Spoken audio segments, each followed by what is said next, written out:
এই নাও স্বামী, তুমি এবার দ্বিতীয় বিয়েটা করেই নাও। তুমি পাগল হয়ে গেছো নাকি? তুমি এইসব কি বলছো তুমি? কি ভাবছো কি দীপ? তুমি আমাকে নিজের করে নাও।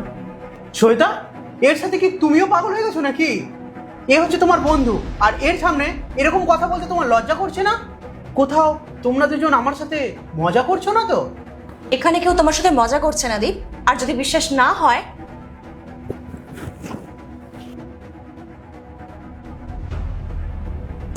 এ নাও দীপ, মঙ্গলসূত্র নাও আর একে পরিয়ে দাও। কি দেখছো তুমি? পরিয়ে দাও এক্ষুনি। তোমার লজ্জা হওয়া উচিত এই সমস্ত কার্যকলাপ করার জন্য। আর তুমি হচ্ছে আমার ওয়াইফ। বিয়ের পরে মঙ্গলসূত্র কতটা ইম্পর্টেন্ট তুমি জানো না? জানি আমি, কিন্তু আমি তোমার সাথে থাকতে চাই না।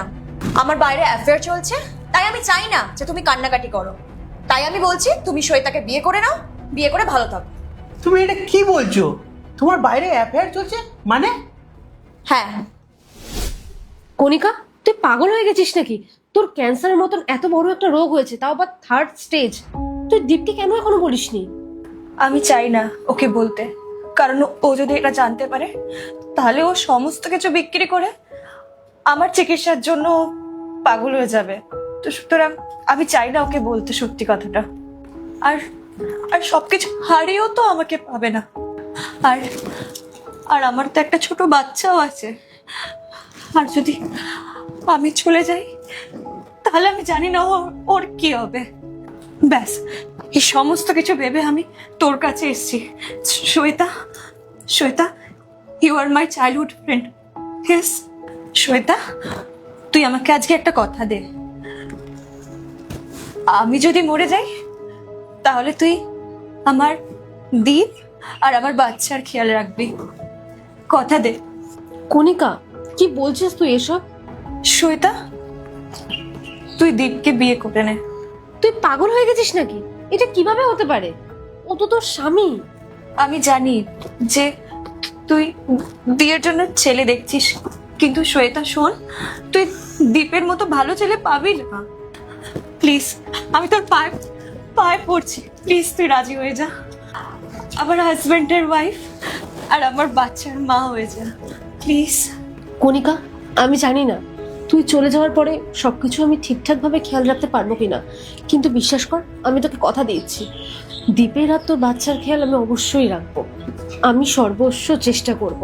তোর অনুপস্থিতি আমি কখনোই ওদেরকে বুঝতে দেব না। আমার অনুপস্থিতি কখনোই দীপ মনে রাখবে না, কারণ কারণ আমি কখনোই এভাবে যাব না।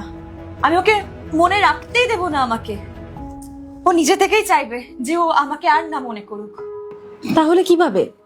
শ্বেতা, তুই খালি আমাকে কালকে তোর 7টা দিয়ে দিবি, আর আমি এমন কিছু করতে চলেছি যার কারণে দীপ আমার কোনোদিনও মুখ দেখবে না। আমি তো প্রথম থেকেই জানতাম দীপ, এই মেয়ে তোমাকে মোটেই পছন্দ করে না। ভগবান তোমাকে কখনোই ক্ষমা করবে না কণিকা। আমি তোমার জন্য কি না করিনি। তোমার জন্য আমি সবকিছু করেছি যা তুমি ডিজার্ভ করো। তুমি তো এই খুশির মর্যাদা দিলেই না, তুমি তো আমার এই খুশির মজা ওড়ালে। তুমি আমার ভালোবাসার এই পরিণাম দিলে।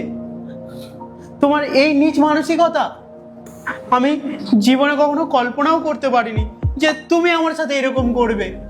আমি আমি কিচ্ছু বুঝতে পারছি না আমি এখন কি করব। কণিকা, প্লিজ লিভ মাই হোম।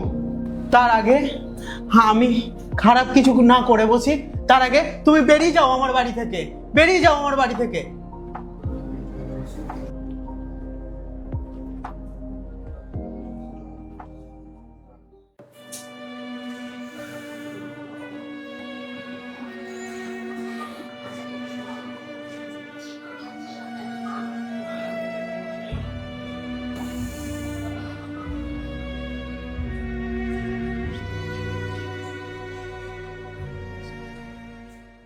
বন্ধুরা, এটাই কি তাহলে সত্যিকারের ভালোবাসার লক্ষণ? এক পার্টনার দুঃখে থেকে আরেক পার্টনারের সুখ চায়? আমাদের কমেন্ট করে অবশ্যই জানাবেন, আর ভিডিওটা কেমন লাগলো সেটাও বলবেন। আর লাইক, কমেন্ট, শেয়ার আর ফলো করবেন। ধন্যবাদ।